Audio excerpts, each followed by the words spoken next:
اهلا بيكم. ازاي تزود الورد اوف ماوث او الدعايه الشفهيه على البيزنس بتاعك؟ تعرف ان اكتر من 90% من العملاء بيشتروا منتج بناء على ترشيحات الناس اللي يعرفوها. الرقم الكبير ده معناه انك لو عايز مبيعات اكتر لمنتجاتك يبقى لازم تهتم بحاجه اسمها الورد اوف ماوث، اللي هي الكلام اللي بيقولوه الناس لبعض عنك او عن منتجاتك سواء بالسلب او بالايجاب.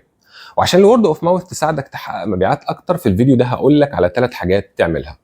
رقم واحد، تنسق استراتيجياتك وجهودك التسويقية مع طموح ورؤية عملائك، لأنهم لازم يحسوا إنك فاهم احتياجاتهم كويس قوي. مهما كانت احتياجاتهم دي بالنسبة لك صعبة أو مرهقة، فزي ما هم بيحاولوا يحققوها أنت كمان ماشي معاهم وبتعمل كل اللي تقدر عليه علشان تحققها لهم، وبالتالي هتبقى في نظرهم دايما الأفضل.